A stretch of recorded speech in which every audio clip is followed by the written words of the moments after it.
Fala pessoal, aqui quem fala é o professor Lucas e estamos dando início à segunda temporada do podcast Profissionais de Sucesso. E hoje os nossos convidados são o Bispo Elcimar e a Bispa Marisa, eles que lideram a Igreja Batista Pentecostal Mundial. Tá? São convidados que eu já queria trazer há bastante tempo na primeira temporada, mas devido a questões de agenda, a gente conseguiu para essa data.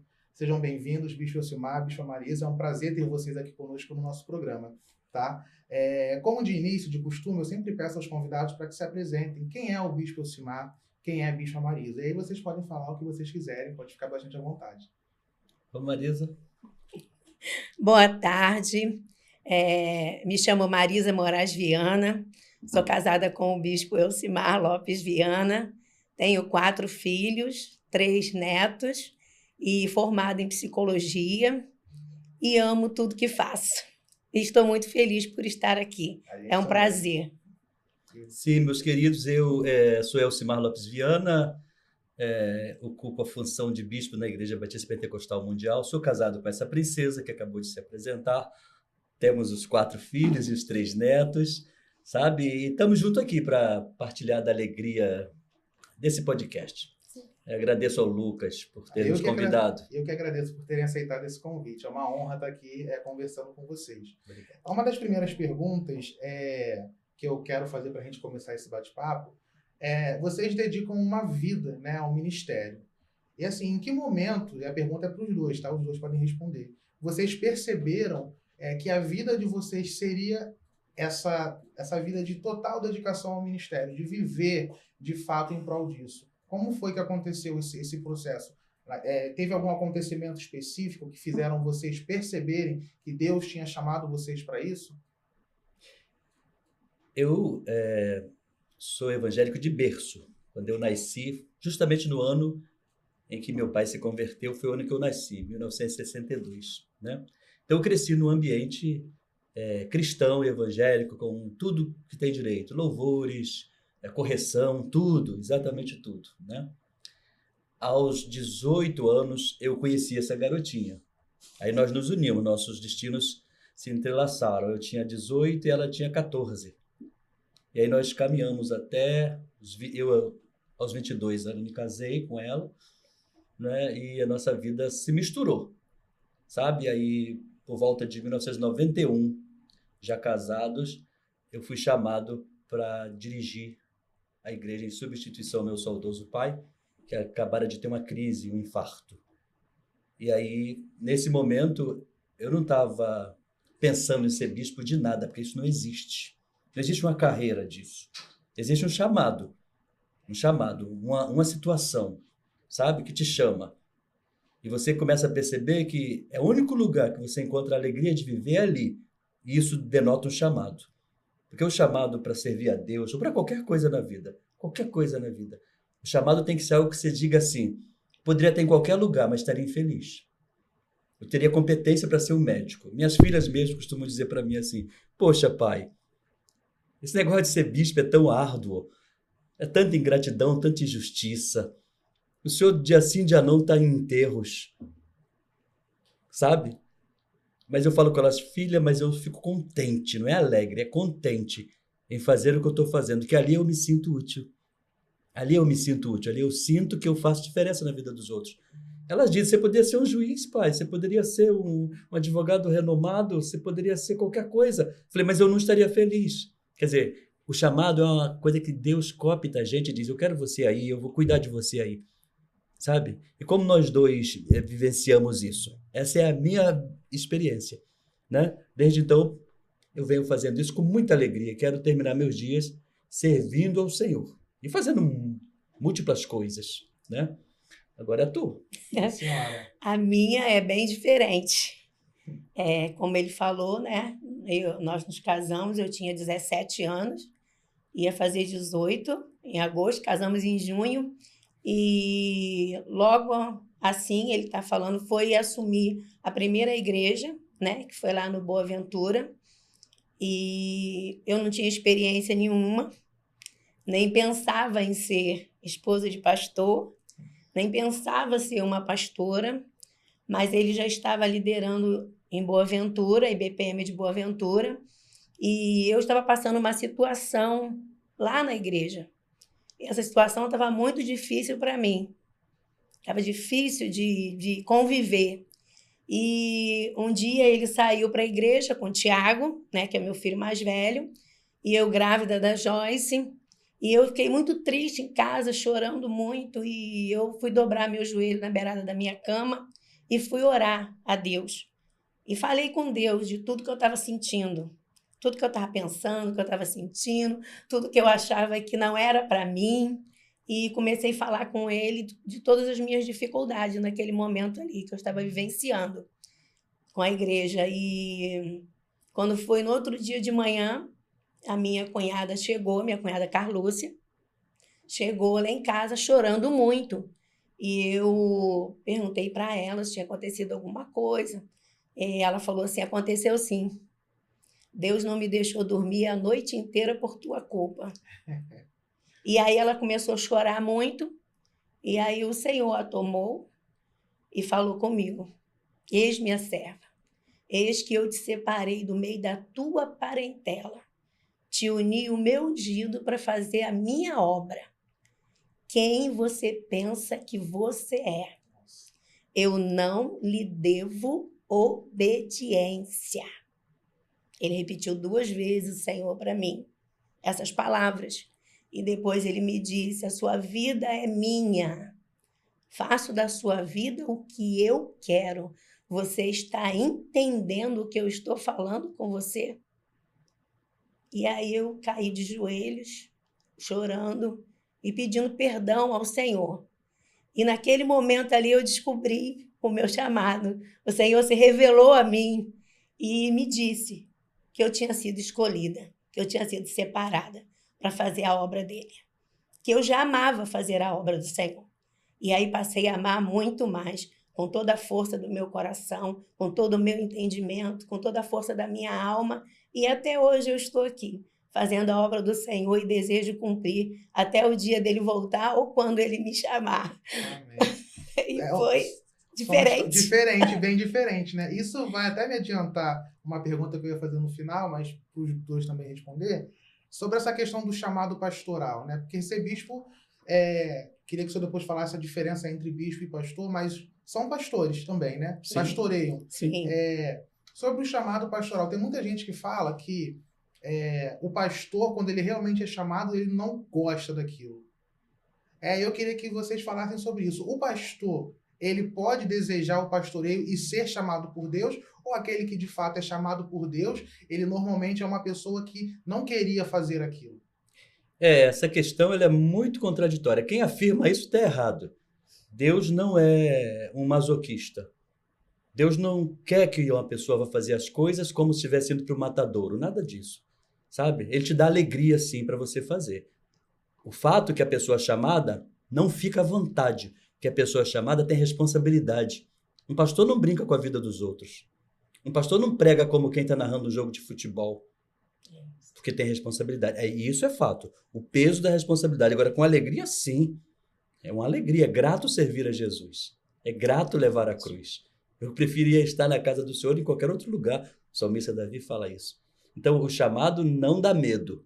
O chamado dá responsabilidade, mas você vai... Porque é um privilégio ser chamado por Deus. Veja a história que ela contou. Ela reclamou sozinha.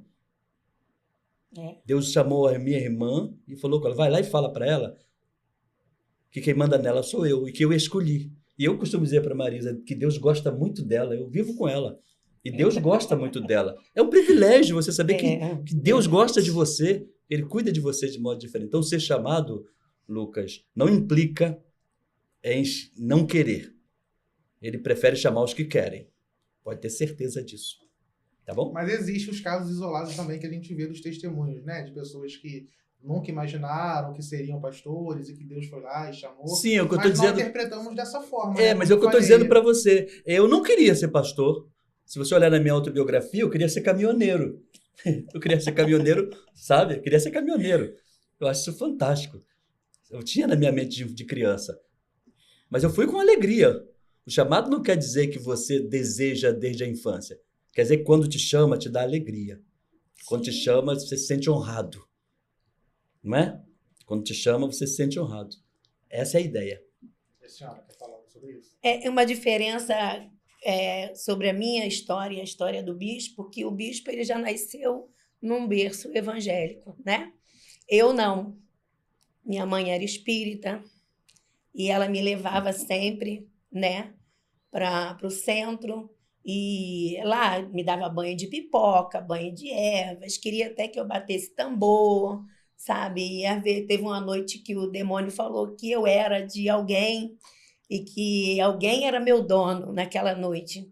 E me rodou a noite inteira, me jogou água em cima a noite inteira. De manhã eu estava toda molhada e ninguém apareceu porque eu já tinha Já dono. tinha dono, exatamente. É esses casos, né? Que Sim, Deus sim. pega e fala, não, você Sim. vai ser...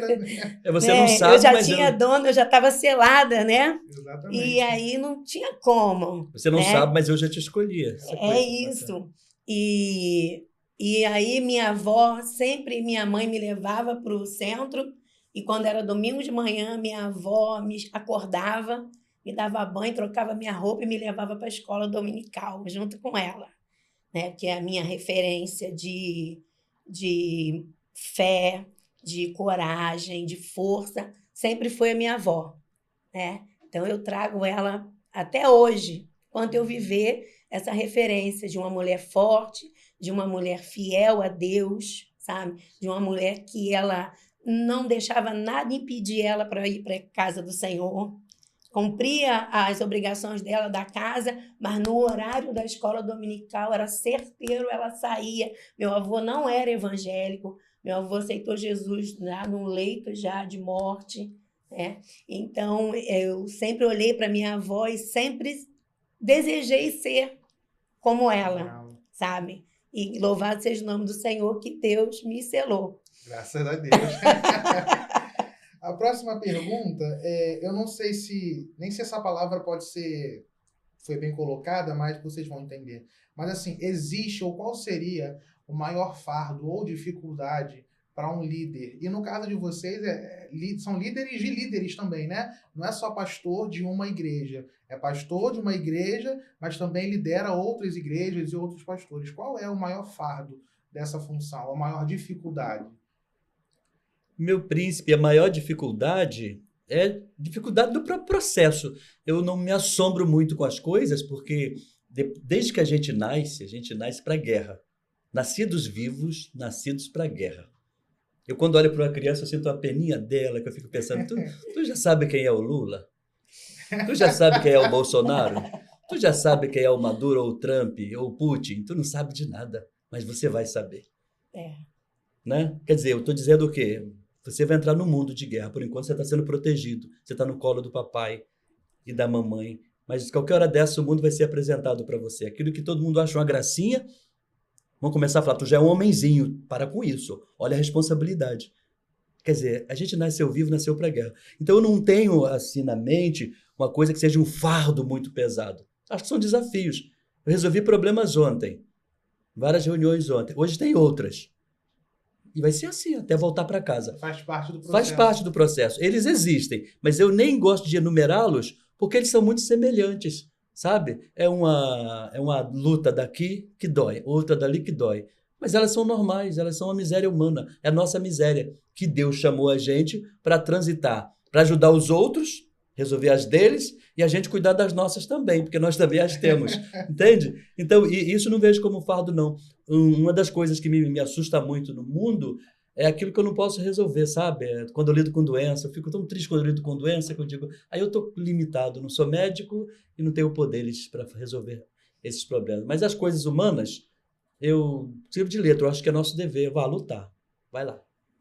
E a senhora? A minha maior preocupação, né, do peso da responsabilidade, em primeiro lugar, com Deus, né? E, em segundo lugar, com as pessoas. Porque a Bíblia diz que a quem mais é dado, mais é cobrado. Então, nós temos uma responsabilidade muito grande de ser exemplo.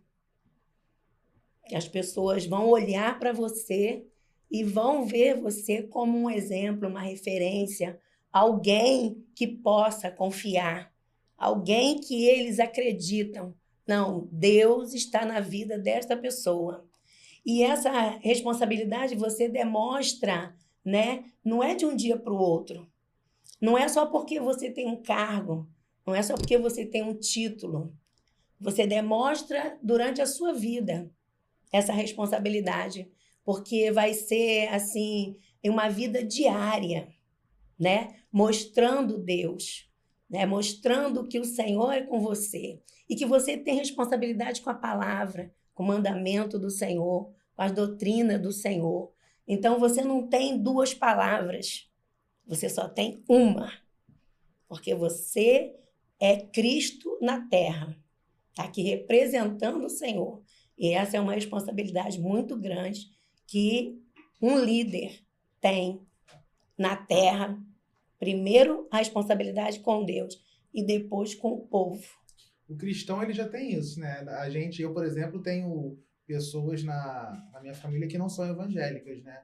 E às vezes, assim, eles tudo ficam observando para poder falar, você é crente, você é cristão, né? E quando a pessoa tem um cargo de liderança, isso é visto pela sociedade toda, né? Sim. Então a responsabilidade acaba Sim, sendo bem maior. eu falo com os pastores que nós não somos pastores da igreja, a gente é pastor do bairro. Porque por mais que a pessoa não goste de igreja, quando uma pessoa manifesta uma entidade que não sabe o que fazer, eles procuram o pastor. Exatamente. Eles chamam a gente. E a gente tem que ter testemunho, né? O cristão, eu falo cristão porque é o nosso caso, mas o homem, o ser humano, ele tem que ser líder dele mesmo. Você tem que liderar você. Você tem que ter controle da sua vida, do que você faz. Você compra e paga, você pede emprestado e devolve. Você respeita, você ama, você gosta de... Você lida bem com qualquer pessoa, não importa se é homoafetivo, não interessa. Você gosta de gente, sabe? E você se controla. Então você é líder, porque você lidera você mesmo. A grande luta que nós temos hoje é que tem um montão de líder que não tem menor controle, ele não tem autocontrole, não tem autoconhecimento, ele não sabe quem são, né? Então, cria um problema muito grande para a sociedade. Sim. Sabe? Então, lidar com o ministério não é tão difícil quando você entende. Você tem um chamado. E o seu chamado é cuidar das pessoas. Eu digo sempre, você já me ouviu falar isso, né? Que Jesus não pediu muita coisa para os pastores, não. Ele conversou com Pedro, foi o único pastor que Jesus chamou pessoalmente, foi Pedro. E para Pedro ele disse, se você me ama, faz uma coisinha para mim, apacenta as minhas ovelhas. Quer dizer, cuida delas. Foi o que ele pediu, só isso. Como é que eu vou apacentar se eu não for modelo, né? Sim. Essas coisas são fundamentais. Exatamente. Uma coisa liderança. Que o senhor falou, e veio aqui na cabeça agora, sobre uma das dificuldades, né, que o senhor acha mais difícil, assim, que o senhor mencionou, foi a questão da doença, né? Dessas Sim. coisas que deixam o ser humano triste. Perdas também, né? Quando alguém morre, quando alguém falece. E aí eu lembrei que tem uma pastora, que ela também é uma grande líder, mas ela falou comigo uma vez que ela tem uma dificuldade muito grande quando alguém da igreja dela ou algum conhecido morre, seja adulto, seja criança, enfim, e ela não consegue lidar com isso porque ela falou que é dela, é algo dela, ela não consegue chegar para consolar aquela pessoa, ela falou que nesse momento ela se trava. E aí, eu sei que com vocês não acontece isso, mas tem uma parte que eu acredito que deve ser muito difícil, e não sei nem o que vocês falam para confortar, mas quando acontece, por exemplo, de uma criança falecer, como é que faz para poder consolar uma pessoa dessa? Porque por mais que a gente saiba que está nos planos de Deus, né, que aquilo, né, Deus sabe o porquê, deve ser muito difícil, né, de lidar com a pessoa que está perdendo de modo que consiga aliviar. Não sei, queria que vocês comentassem um pouquinho sobre isso. Quer falar, Marisa? Não pode. Então, Você tá. tem uma experiência sobre isso, meu querido, eu tenho realmente muita experiência sobre isso. Eu já passei cada aperto. Porque a gente passa aperto, porque a gente também é pai, a gente sofre, sabe? Eu já tive experiência, essa moça é até membro da nossa igreja, não vou falar o nome porque não é interessante, mas ela casou, ela desejou ter filhos.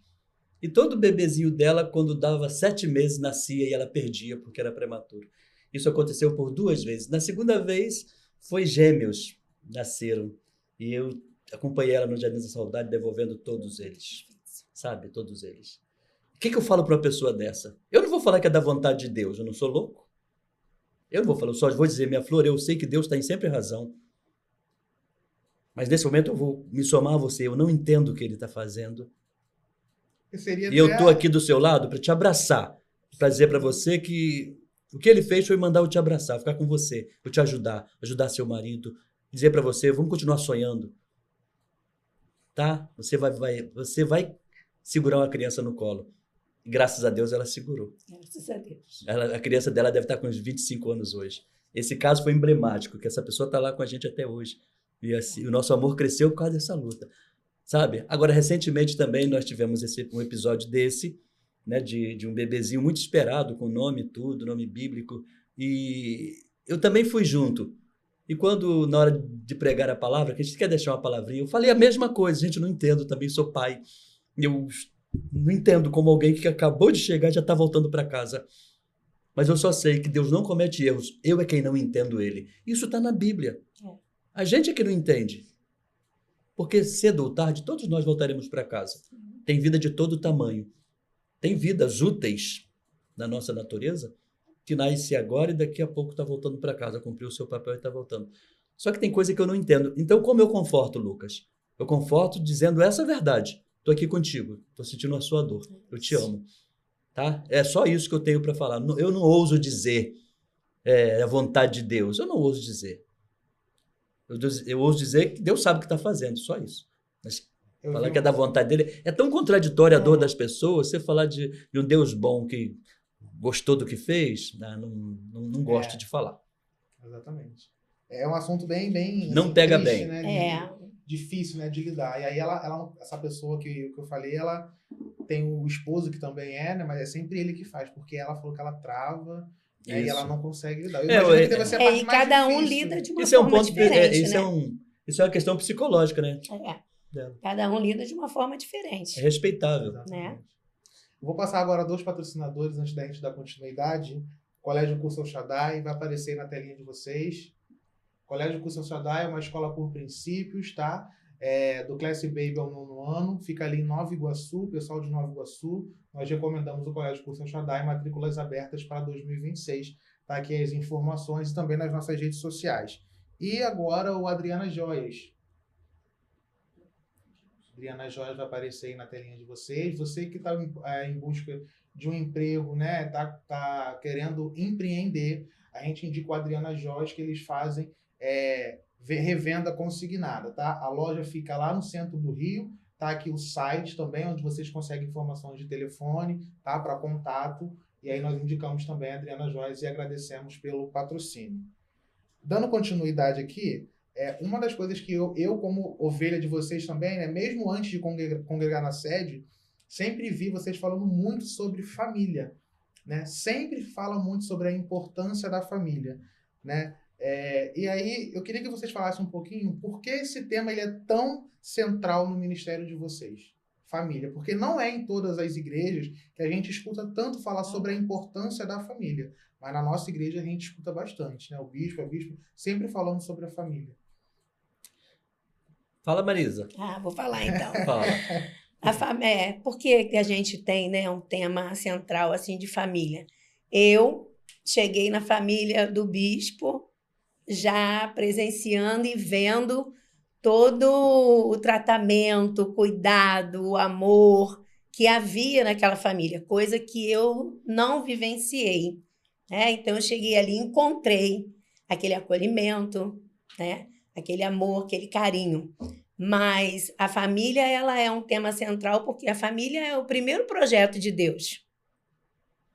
Né? Deus, quando quer curar uma nação, ele primeiro cura uma família. E uma família curada é uma igreja fortalecida, né? E dentro da família, né, a gente vê o agir de Deus, né? Como Deus cuida da família, né? E o tema central, porque é da vontade de Deus. A igreja começa dentro de casa. A igreja começa na minha casa, né? Na nossa casa, com nossos filhos, com nossos netos. A igreja começa ali.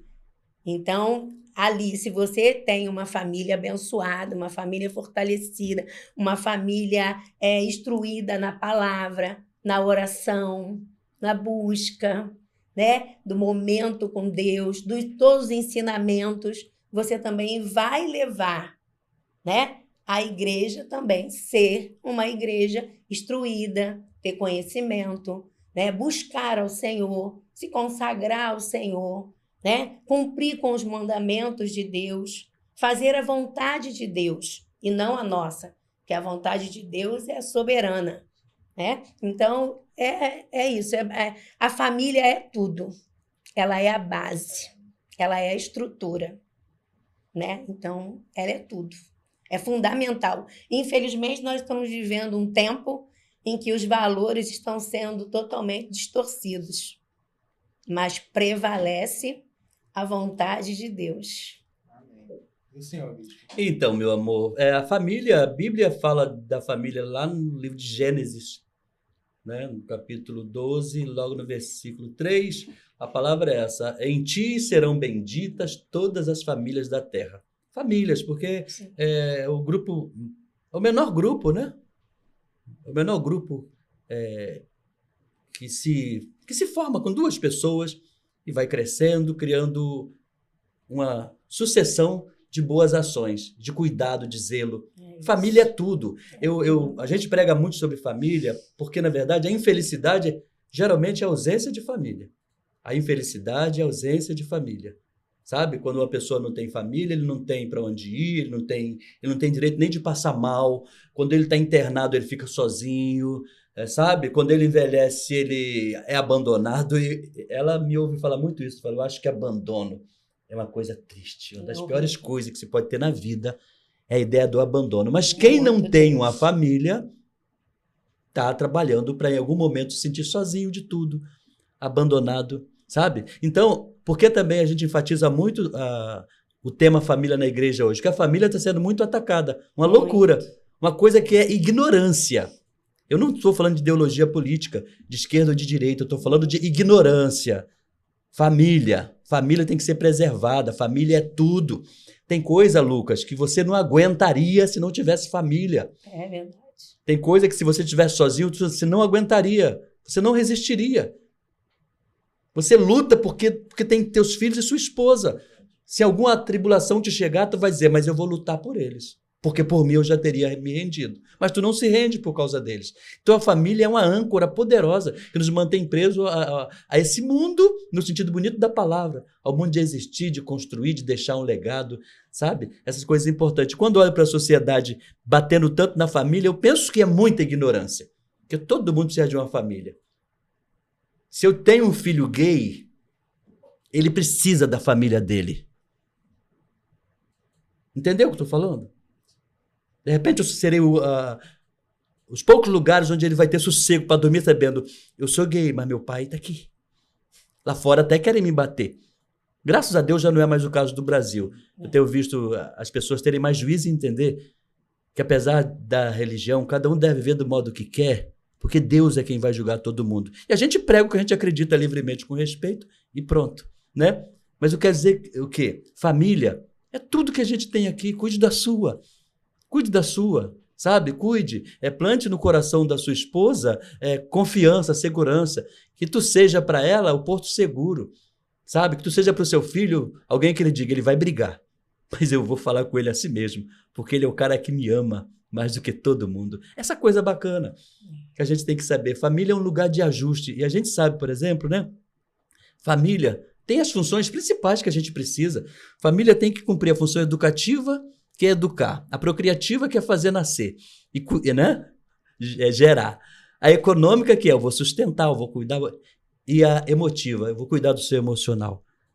Eu vou cuidar do seu emocional. Então, por exemplo, eu, quando vejo que ela está triste, às vezes, quando ela está muito alegre, eu fico muito à vontade. Mas quando ela está triste, eu me mobilizo para alegrá-la. Quando eu percebo que a minha filha está dentro do quarto durante algum tempo mais longo, eu vou lá saber. Por que você está triste, meu amorzinho? Porque é papel da família. A gente percebe, né? É papel da família. Né? Quer dizer, isso não tem preço, Lucas. Então a gente tem que pregar a favor disso. Porque todo mundo precisa disso. Candomblecistas precisam de família. Umbandistas precisam de família. Evangélicos precisam de famílias. Católicos precisam de famílias. Todos precisamos de família. Porque família é um presentinho de Deus. É verdade. E foi dado para todo mundo, indiscriminadamente. Então, é por isso que eu enfatizo muito, tá É bom? isso. E cada vez que eu escuto as pregações de vocês, às vezes eu saio e falo com a minha esposa. A gente precisa melhorar um pouquinho. E a gente vai aprendendo, porque são coisas que realmente a gente vivencia, né? Que acontecem no dia a dia. Sim. E é muito bom ouvir E você sobre deve ter me família. escutado falar, e ela está aqui de testemunho. Eu não prego com hipocrisia. A gente, às vezes, zanga. O senhor É. fala A gente que- zanga. Como é que eu Tem uma posso, família como é que eu posso, perfeita. como é que eu posso viver sem atrito nenhum? É muito fácil olhar para uma mulher na rua ou para um homem e falar, que coisa linda. Mas você vai ficar conversando com ele 30 segundos, tomar um refrigerante, 30 minutos, tomar um refrigerante e ir embora. Ela leva para casa. Acorda do lado dele. Uma hora ela não está bem humorada. Então eu tenho que entender que isso aí está tudo certo. Eu é quem tenho que isso. aprender a viver. E vice-versa. Entendeu? Não tem aquela hipocrisia de lar perfeito. Perfeito não. Um lar abençoado. É. Que vai vencendo. A É ideia é verdade. essa. Isso aí liga até para a próxima pergunta que eu coloquei assim: como é liderar milhares de pessoas sem perder o cuidado com a própria casa? Ou seja, entender que eu não posso largar a minha casa, né? Mas como é que é para administrar esse tempo? Porque eu coloquei milhares porque são muitas igrejas Sim, aí pelo sim, Brasil e sim. tem até fora também, né? Tem, graças a Então, Deus. como é que é para vocês lidar com essa pressão de... Eu imagino que deva chegar mensagem no telefone o tempo todo Sim. e também... Não, peraí, eu tenho que separar um tempo para mim, para minha esposa, para minha família, né? Como é que faz para... Eu, por exemplo, que meu trabalho, minha família, às vezes meu Deus, eu tenho que parar para dar um pouco de atenção. Imagino Sim. vocês com essa demanda toda. Fale, meu amor. A gente faz uma agenda, né? Com todos os compromissos, já fica agendado, né? Antecipado a data dos aniversários dos filhos, dos netos Tudo já nossos, programado. tudo programado, né? Alguma viagem que a gente decide fazer juntos. Então já fica tudo já na agenda, né? Todo compromisso que a gente tem. Mas não cabe numa agenda só Tudo, todos. exatamente. Então, mas nada Mas a disso. gente vai. Mas isso que ela está falando é bacana, a gente tem. Mas isso não seria suficiente, não é suficiente. Não é suficiente. Não é suficiente. Mas a vida que nós aprendemos a viver com Jesus, nós vamos aprendendo no tempo. Porque nós já tivemos luta por causa disso. Sim. Mas nós fomos aprendendo. Sim. O tempo de qualidade. O É tempo de isso. qualidade. Sabe? Não importa. Se eu chegar em casa meia-noite, eu vou brincar com eles meia-noite. A gente vai rir, vai brincar, vai se divertir. É isso. E eu sempre tento passar para eles que tem gente precisando da gente. Então a gente vai e volta e vai comer uma coisa junto. Porque É também isso. não dá, sabe? Não dá para a gente pensar assim também. Eu sou pastor, né? Mas eu tenho que cuidar da minha família. A minha família é o meu primeiro ministério. Não, família não é ministério, família é obrigação. Família é nossa obrigação. Ministério é o nosso trabalho. Eu às vezes questiono, você, se não ouviu um dia vai ouvir, eu falar isso. Tem gente que tem a semana toda, o sábado, o feriado, para ir na praia. Mas eles querem ir no domingo, na hora da escola dominical. Não tem problema, eles podem ir de vez em quando. Eu digo dos obreiros, daqueles que têm compromisso. Mas eles querem ir nesse dia, como se estivesse competindo com as obrigações que você assumiu porque quis. Você está entendendo? Então, veja bem, é uma coisa contraditória. A gente não tem essa guerra. A gente sabe, domingo é dia de servir o Senhor. Né? Agora, nas minhas férias, se eu tirasse, eu nunca tirei. Eu nunca tirou. Eu nunca tirei, tá? Mas eu não lamento porque eu estou dizendo para você, a gente usa momentos de qualidade. Sim. Porque ao mesmo tempo que eu A gente vai tirei férias, negociando, né? mas se eu quiser viajar uma semana, eu também viajo. Né? E tá tudo bem, tá tudo certo. Mas porque quando, de repente, você vai perguntar, por que você não tira férias, bispo? Porque eu não acho que isso é trabalho. É isso a questão, tá? É que eu não acho que a minha religião é trabalho. Minha religião é, como diz, o lifestyle.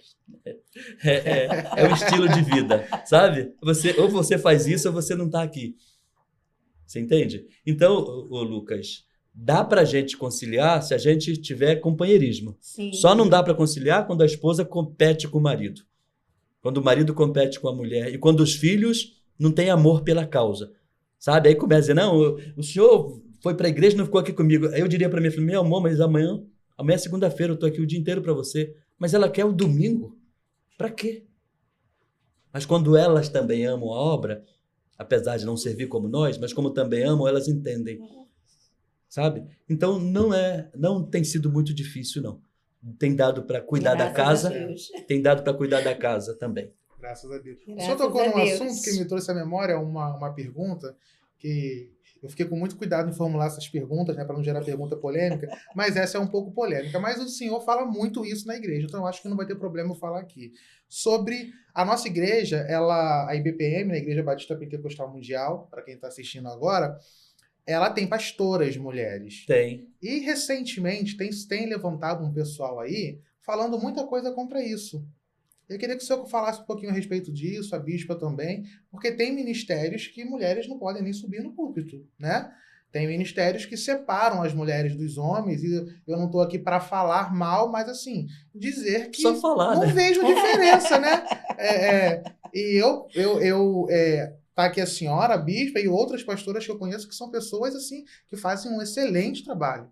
Né? E aí eu queria que o senhor falasse um pouquinho sobre isso, que o senhor tem propriedade para falar, né, a respeito disso, porque eu acredito que é uma questão assim, que tem gente que tem dúvida sobre isso, né? Aí a gente fala, mas na bispa não teve pastora. Porque Jesus nunca ordenou uma pastora, né? Como se algo que não está escrito na Bíblia fosse servir, porque se não está escrito ali, exatamente como está, é proibido, é pecado, né? Queria que o senhor falasse um pouquinho sobre isso. Então, meu príncipe, deixa eu te contar uma coisa. Um dia desse eu assisti um videozinho com o Roberto Justus e o Danilo Gentili. Sabe, o Roberto Justus dizia assim: eu não aceito piada, por exemplo, que ofenda as pessoas. Ele disse, tem piada que eu aceito tranquilamente. E ele disse, porque, por exemplo, você falar que uma loura é burra, não tem problema nenhum. Eu sei que ela não é burra. Eu sei que isso é brincadeira. Eu sei que ela não é burra. Veja, aí o Danilo Gentili interrompeu ele dizendo, então eu posso chamar o negro de macaco? Porque eu sei que ele não é macaco. Aí ele disse, aí não. Veja, as pessoas acreditam no que elas querem. Você entende? Do mesmo modo que uma negra não é uma burra, que uma loura não é uma burra, e não é mesmo, o negro também não é um macaco, é um ser humano. Sabe? Mas ele se enrolou. A visão dele era outra, só que o Danilo Gentili usou de uma estratégia muito interessante, que é o quê? Capacidade dos que pensam. A pessoa que pensa chega na frente. Sabe? Você entendeu a ideia? Sim. Deixou ele mal, porque ele calou na hora, não teve respostas, sabe? Assim também, com relação, agora voltando à sua pergunta, a mulher no ministério.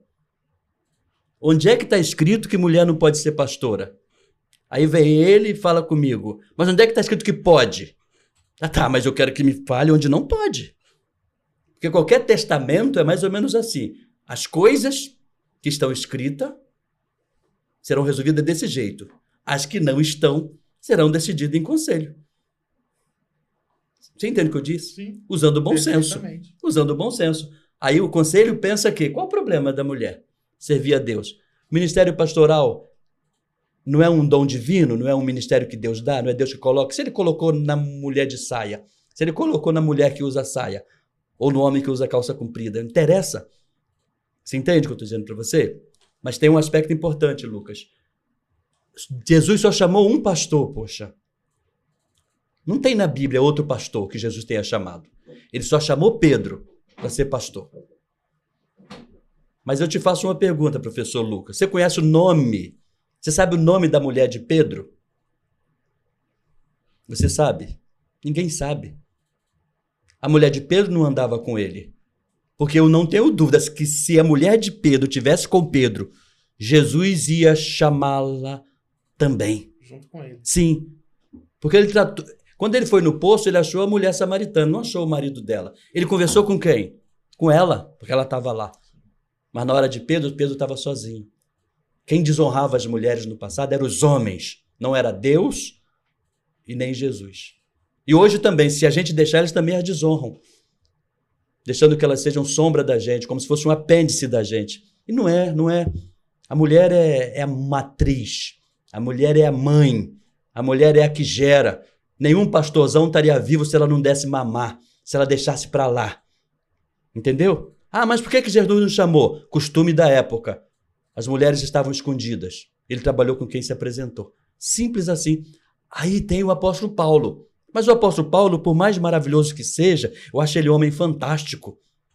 Mas ele não é um bom exemplo para falar de mulheres. Porque ele deixa muito claro que ele não queria saber de mulheres perto dele. Se tem um momento que ele chega a dizer, seria bom se o homem não tocasse em mulher. O apóstolo Paulo fala que as mulheres quiserem aprender, pergunta o marido em casa. Porque na igreja não pode. Porque nós não temos esse costume. Ele não ia chamar nunca uma pastora. Mas não é porque Jesus não quer, porque Paulo não quer. E Deus respeita, claro. Ele não colocou Paulo como líder, então ele respeita o que Paulo fez. Mas isso não quer dizer que está certo. A Bíblia é um livro fantástico por isso, Lucas. Ela mostra a grandeza de Deus e a miséria dos homens, sem nenhum prejuízo da santidade dela. Entendeu? Então, para mim, mulher pode ser pastora, bispa, minha mãe, pode ser o que ela alcançar, pegar, ela pode ser. E a senhora, bispo? Eu também concordo com o bispo, com a palavra dele, né? Porque é isso, Deus ele chama quem ele quer e coloca a unção, né, em quem ele também quer.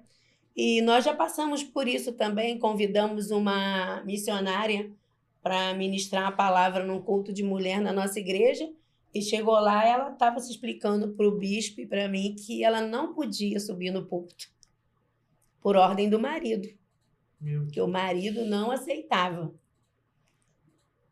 Né?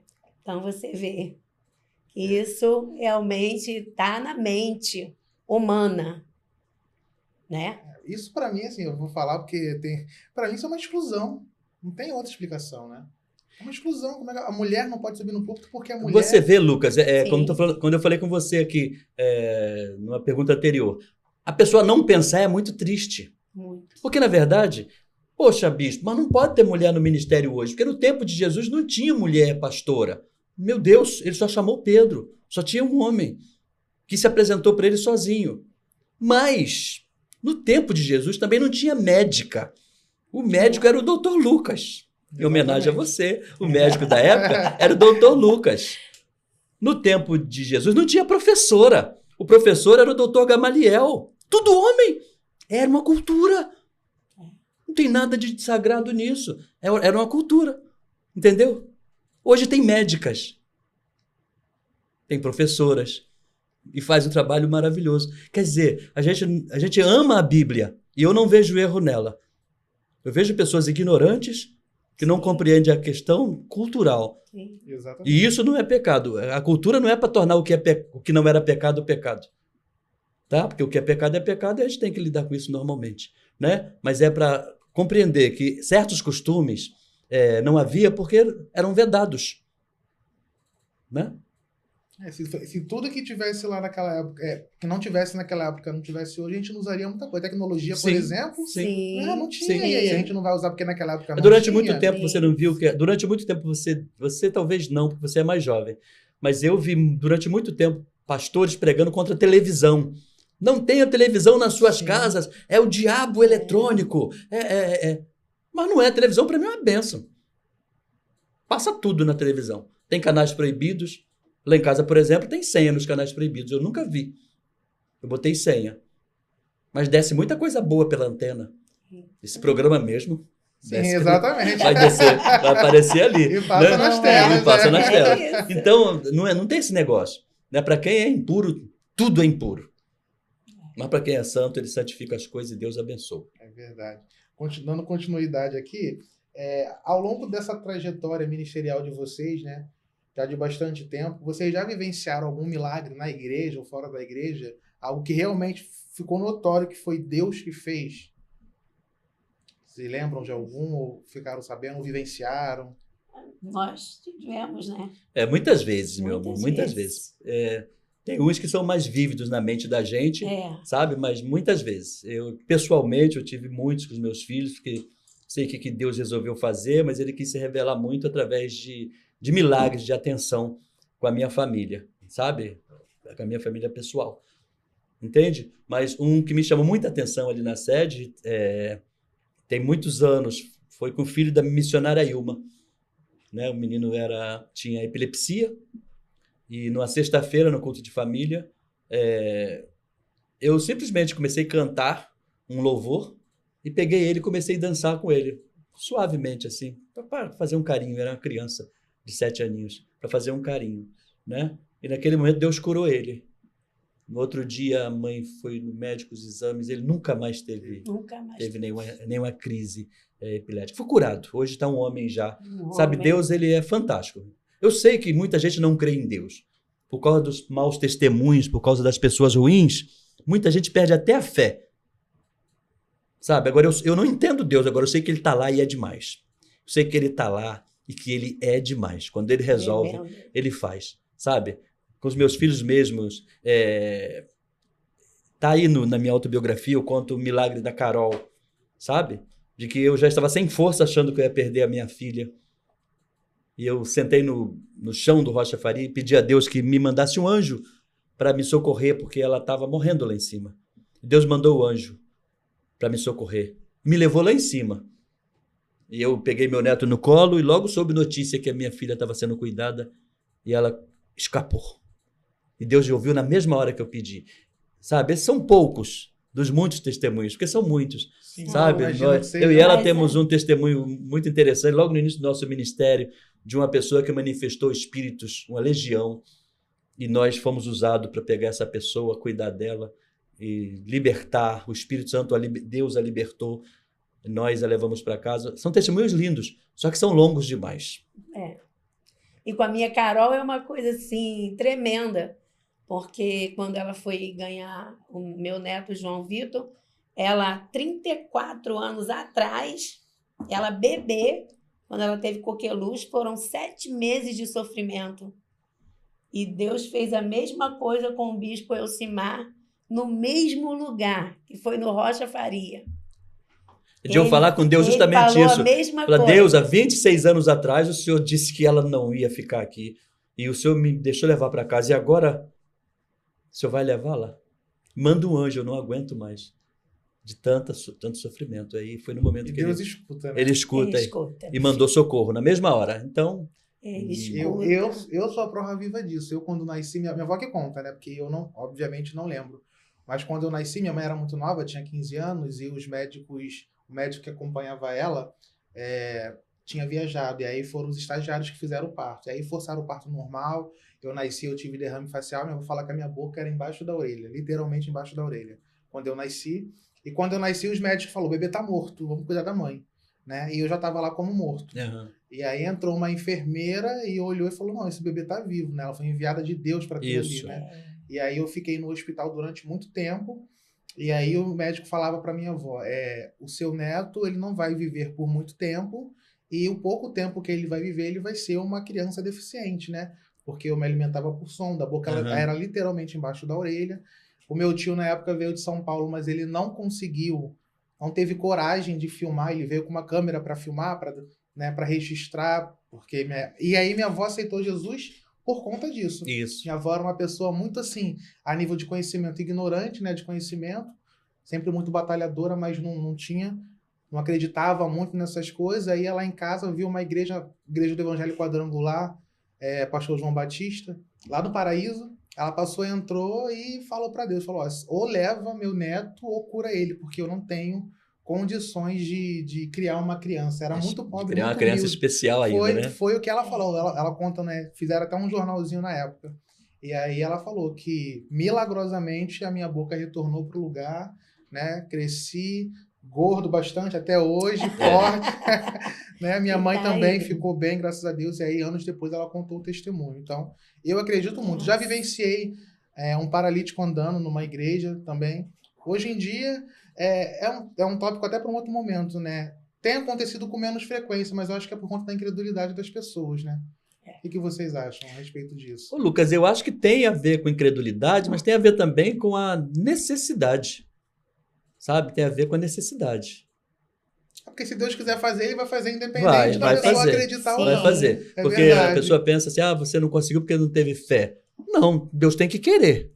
A minha fé não faz nada sozinho. Se Deus não quiser, não adianta. Né? E Deus também trabalha muito na utilidade. Qual a utilidade disso aqui? Quantas pessoas vão se converter? Mesma coisa que eu penso sobre isso, costumo dizer assim, por que alguém sai do Brasil para morrer no Irã, sabendo que vai morrer? Para mim é um idiota. Entendeu? Porque seu testemunho não serviu de nada. Você saiu daqui e perdeu sua vida lá. Tem um montão de crente lá já. Para que você vai para lá sabendo que eles vão te perseguir? Entende o que eu estou falando? Sim. Eu acredito na pregação do evangelho assim, porque, por exemplo, a Bíblia fala que em Roma, no Coliseu, os crentes morreram lá, mas o que a poesia fala? Que as gotas de sangue era como grão, que brotava, crescia e espalhava. Matava 100, 1000 se convertia. Entendeu? Policarpo foi morto, milhares de pessoas, sabendo do testemunho dele, se converteu. Hoje não. Mata uma pessoa na Nigéria, sepulta e pronto. Para que tu vai levar sua família para lá? Eu estou dando um exemplo. A utilidade. Por que Jesus fez milagres naquele tempo?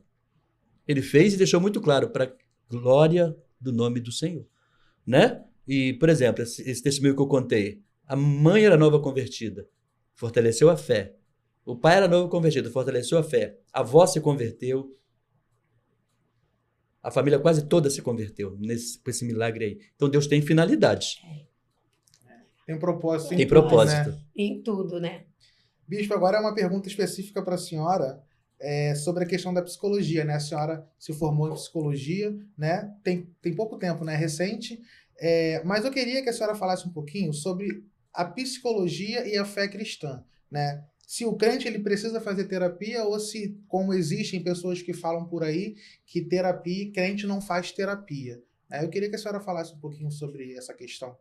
Então, alguém me perguntou na igreja, quando eu estava na faculdade, como é que eu ia fazer para separar a fé e a psicologia, né? A pessoa até perguntou o espiritual e a psicologia. Eu falei, não tem como. Elas andam juntas, né? Porque a fé ela vai cuidar do espírito, né? E a psicologia ela vai cuidar, vai organizar, ajudar a organizar, né? O pensamento, a emoção, o comportamento. Então não tem como, ela anda junto. E sobre cristão fazer terapia, sim, todos que sentem uma necessidade ou que têm uma demanda, né, na sua vida psicológica, emocional, que você precisa de ajuda, você deve fazer terapia. Porque tem pessoas que acham que fazer terapia é falta de fé. Não é. Porque a terapia ela não vai substituir Deus, né?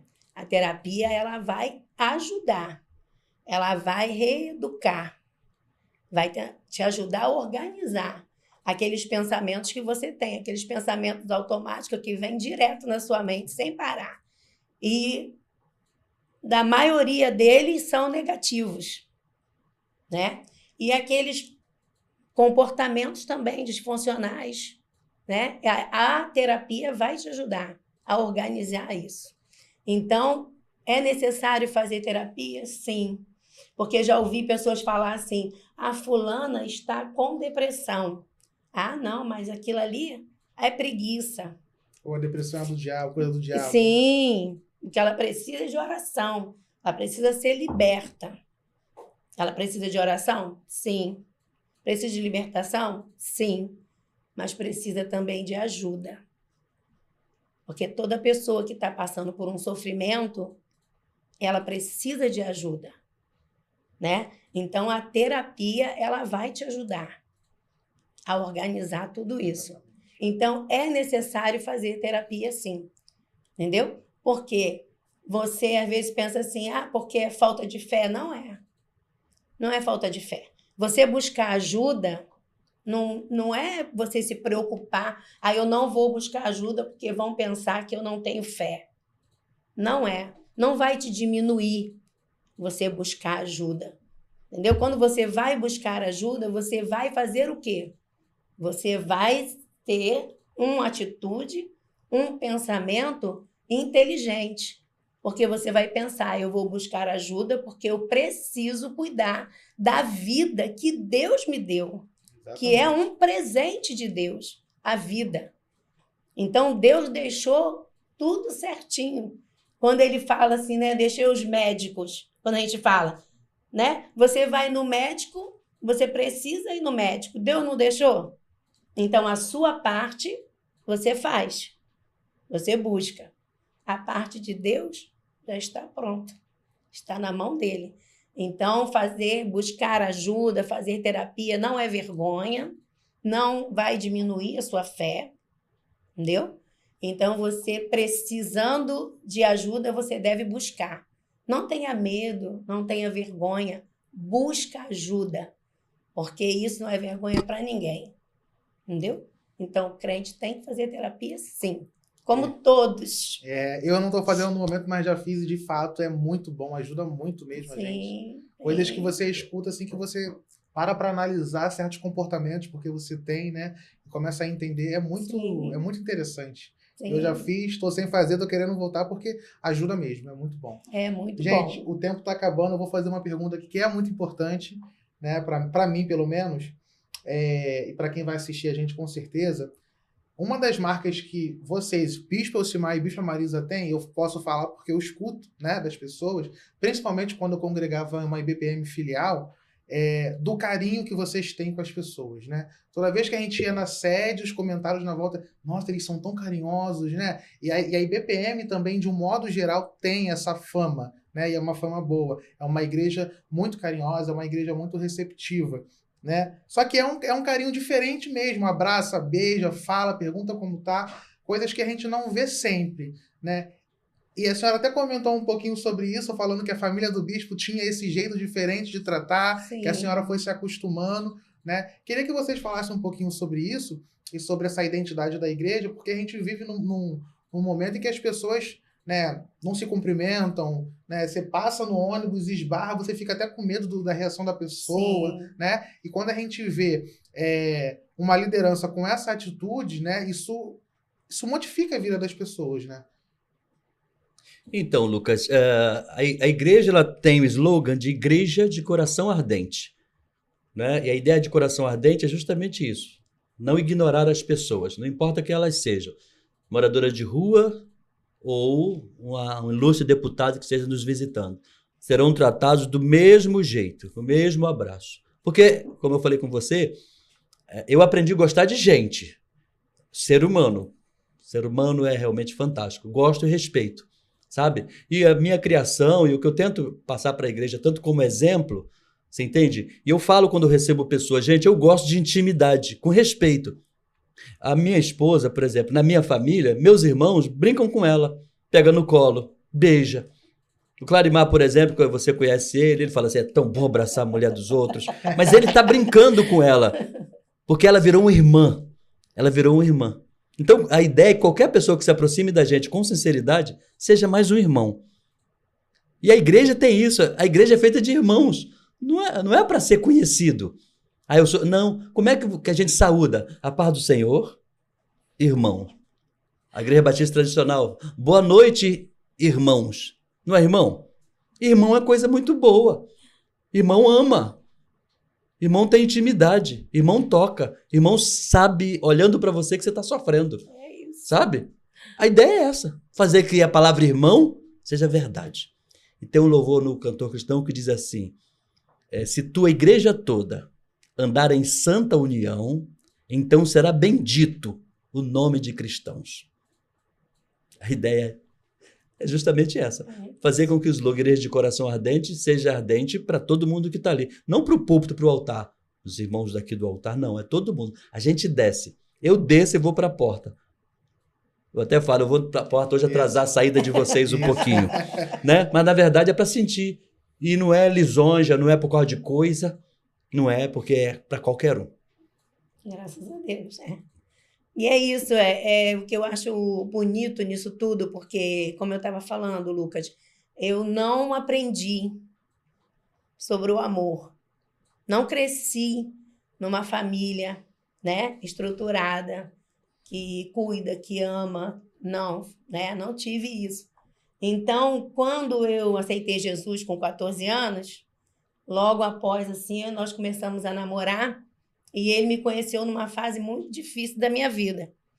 E eu vi na família dele essa diferença. A minha própria sogra, né, era minha amiga demais. Nós éramos amigas, Até depois que ela faleceu, que eu descobri que tinha gente que ficava até com inveja da nossa amizade, porque nós éramos mesmo amigas mesmo. Era mãe e filha, sabe? Ela confiava em mim para falar coisas dela, né? E eu confiava nela para falar das minhas coisas, das minhas necessidades. Então tinha um vínculo muito forte entre eu e a minha sogra. E aí eu aprendi isso, porque é assim, eu acho que o meu jeito de ser, de tratar as pessoas, não é meu. Eu acho que é um dom de Deus. Foi Deus que me deu esse dom, entendeu? De tratar as pessoas. Inclusive, teve uma festividade na igreja que teve um pastor lá visitando com outro que foi ministrar a palavra. E quando eu cheguei na recepção, que eu cheguei, falei com ele, sentei, e ele me perguntou assim: a senhora é muito mãezona, né? Aí eu falei, né? Me esforço. Aí ele falou comigo assim, mas o Senhor manda dizer para a senhora que ele tem usado a senhora no que mais te faltou e que ainda vai usar muito, vai curar muitas pessoas Forte isso, naquilo né? que mais te faltou. Entendeu? Deixa eu pedir você para conta para ele aqui, que eu acho que é importante, a experiência lá do Egito, de Mara. Não demora muito não, Lucas, mas é sim, importante. nós fomos para Israel, né? A viagem, e quando nós paramos em Mara, eles começaram um culto e ali um lugar muito pobre.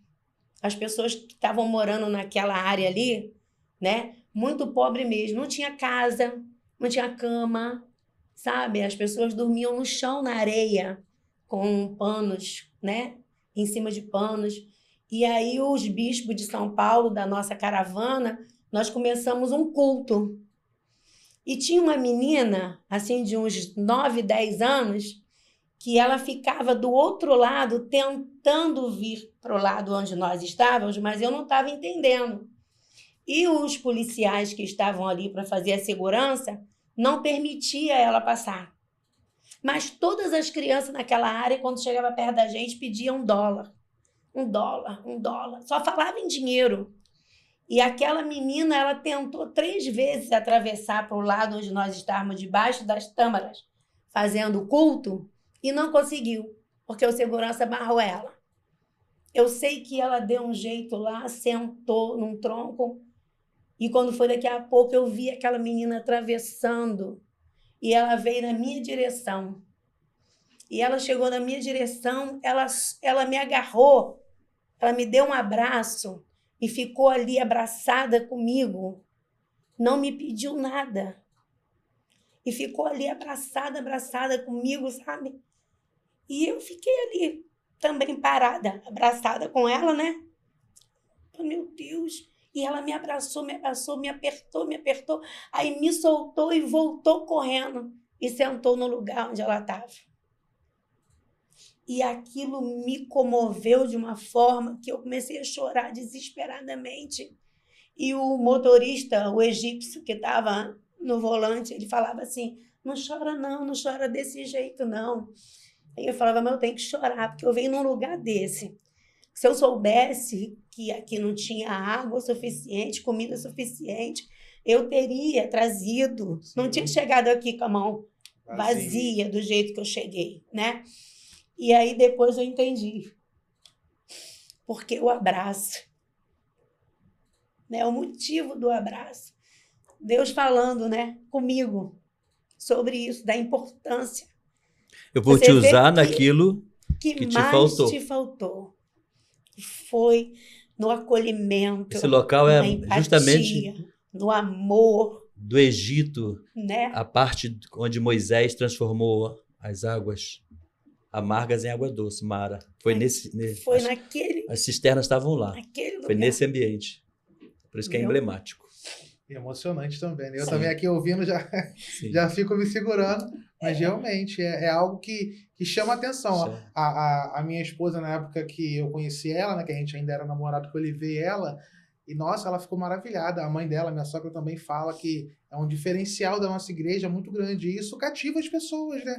Porque às vezes as pessoas vão ali e precisam só de às vezes um abraço fala muito mais do que uma pregação, Sim, né? sim. E as pessoas vão ali para receber isso não e adianta saem pregar de lá. bonito e te olhar com indiferença. Exatamente. Isso é muito forte, Não faz Lucas, sentido nenhum. cortando o que o Silmar está falando. Isso é tão forte para mim, por isso que eu falo com você que o meu jeito de ser não é meu, é dom de Deus mesmo, sabe? Ele quis me dar essa habilidade, né, para ser usada dessa forma, porque eu tenho um testemunho de hoje essa irmã também é uma pastora e eu fiz uma viagem de missões junto com o bispo e lá a conheci pela primeira vez. E ela, conversei com ela, orei com ela e tive aquele momento ali e abracei ela e tudo e viemos embora, cumprimos nossa missão e viemos embora. No outro ano o bispo foi e eu não fui. E aí ela testemunhou para ele. E naqueles dias ela estava pensando em tirar a vida dela. Mas como foi importante o abraço, Às vezes Deus usa a gente nem sabe, né? É verdade. entendeu? Geralmente é assim que funciona. Aí Quando sabe, vira outra ela coisa. testemunhou para o bispo, né? Ela teve aqui aquele abraço, aquela conversa, aquela oração, mudou a minha vida. Hoje ela é uma pastora. É isso aí, você que está assistindo a gente, que está procurando uma igreja para congregar, ó, Igreja Batista Pentecostal Mundial, tem no Brasil todo, é só procurar, Certo. porque você vai ser muito bem recebido. Gente, a gente está chegando no finalzinho do tempo, eu vou passar os últimos patrocínios aqui e a gente finaliza com um último tópico, tá? Tá ok. Coloca o ESPA para mim, por favor. Educandário São Francisco de Assis, localizado em Campo Grande também, tá? Da educação infantil até o ensino médio, que oferece o ensino de qualidade, tá? Está com matrículas abertas aí para 2026, agradecemos ao ESFA. O EVG, vai aparecer aqui na telinha de vocês também. EVG Gerenciamento Condominial. É uma empresa que faz administração de condomínios, tá? Tem a sede na rua Campo Grande, Rio de Janeiro. Estão com cerca de 20 condomínios, pela administração deles, uma excelente empresa. Você que está procurando aí um síndico profissional, uma empresa para o seu condomínio, nós recomendamos o EVG. A N Soluções, vai aparecer aí na telinha de vocês. A N Soluções, especialista em serralheria industrial, manutenção e reforma predial. Também trabalha muito em condomínio, né? Manutenção de condomínio, mas de outras propriedades também. Nós recomendamos aí, tá, o WhatsApp deles, tá? Ficou tudo para o final. A Clínica de Odontologia vai aparecer aí também na telinha de vocês, tá? A Clínica Rosas Odontologia Humanizada, tá bom? Fica no Caxambi, Rio de Janeiro, tá bom? Faz atendimento para todo o estado. Tem ali o WhatsApp e o @ da doutora Cláudia, tá? Que vai estar conosco também agora em fevereiro como uma das nossas convidadas. Agradecemos também aí ao patrocínio. O SECA, Centro Educacional Corações Ardentes, também vai aparecer aqui na telinha de vocês.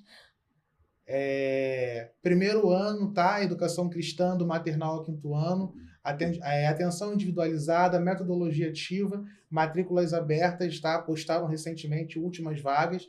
Então, corre lá, tá? É o centro educacional da nossa igreja, tá? Da IBPM, Igreja Batista Pentecostal Mundial, tá bom? Tá aqui o WhatsApp também, fica na estrada do Tingui, em Campo Grande.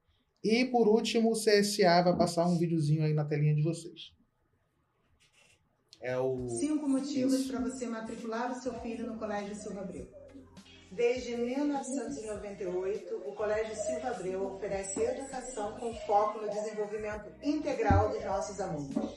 O Colégio Silva Abreu oferece para seu filho, desde a educação infantil, o ensino de tradição com projetos inovadores. Nossos ambientes são preparados para que seu filho aprenda na prática de forma lúdica e colaborativa. O Colégio Silva Abreu conta com apoio multidisciplinar de psicólogos, nutricionistas, fonoaudiólogos, promovendo o bem-estar físico e emocional dos nossos alunos. Aqui nós valorizamos a formação do cidadão consciente, através de projetos e feiras pedagógicas, onde nós desenvolvemos a preservação do meio ambiente e valorização da natureza.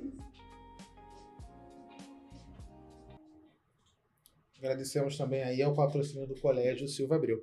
Pessoal, Eu não falei com vocês porque a conversa foi muito boa, mas eu queria deixar aqui registrado, tá? A autobiografia do nosso bispo Elcimar Lopes Viana, que foi lançado esse ano, né, bispo? Isso. Teve lançamento na Bienal em algumas unidades, tá? O senhor quer falar como a pessoa consegue para adquirir, bispo? Em princípio, precisa fazer contato comigo ou comparecer à nossa igreja matriz. Sim. Tá? Eu vou deixar para quem está assistindo na nossa publicação o @ do bispo, o @ também da IBPM sede, Sim, sim. né? Para você que queira adquirir, tá? Aqui tem histórias incríveis, né? Fala um pouquinho, senhor, é melhor do que eu para estar falando.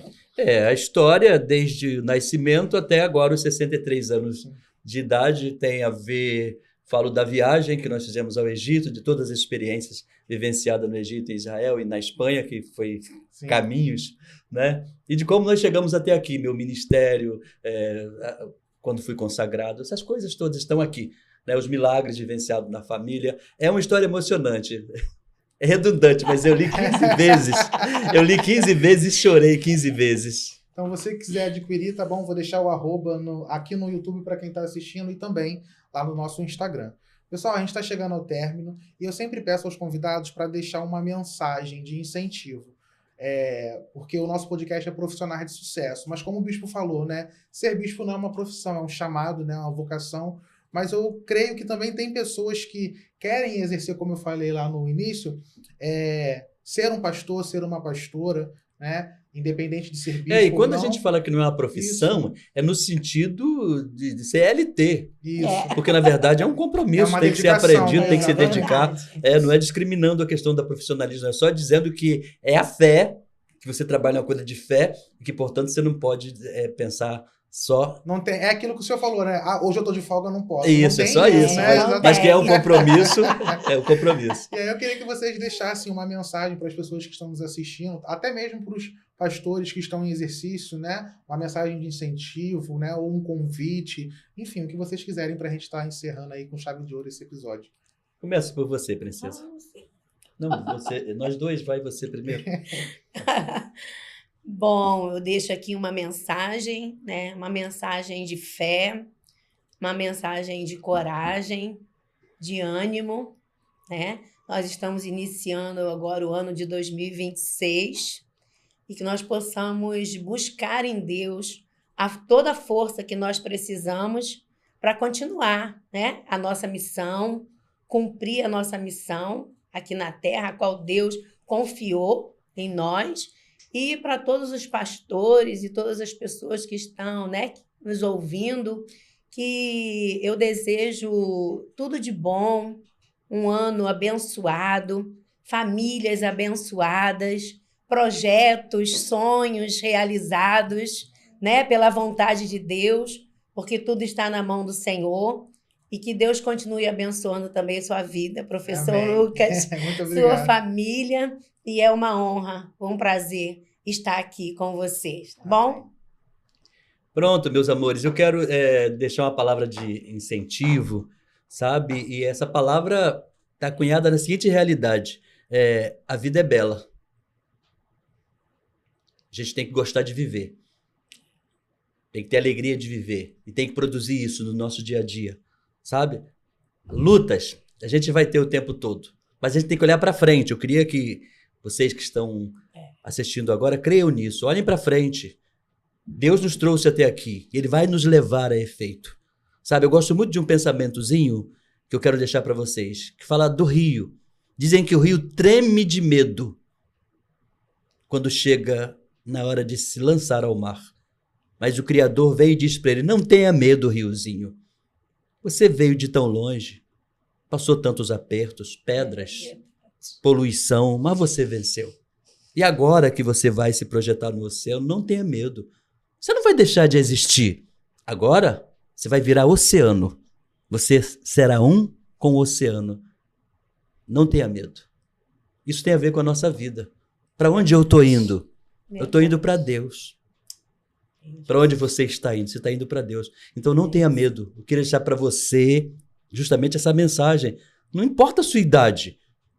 Você é rio. E o fim é se tornar oceano. No mundo espiritual, você é filho. Filho de Deus. E daqui a pouco você será um com Ele. Viva. Deixe exemplo, deixe legado, que as pessoas te olhem e desejem seguir-te. Que Deus te abençoe. Que Deus abençoe, professor Lucas. Muito obrigado. Gente, eu que agradeço, Bispo, foi uma honra receber vocês aqui. Esse episódio ficou magnífico.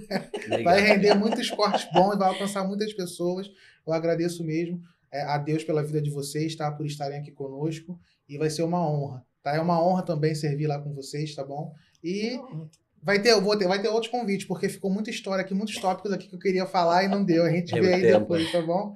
E Tá você bom. que assistiu a gente até agora, tá bom? Se ainda não se inscreveu no nosso canal, peço que se inscreva no nosso canal, tá bom? Para ajudar a gente a levar essas informações ao máximo de pessoas possíveis. E agradecemos aí por terem ficado conosco até aqui. Tchau, tchau.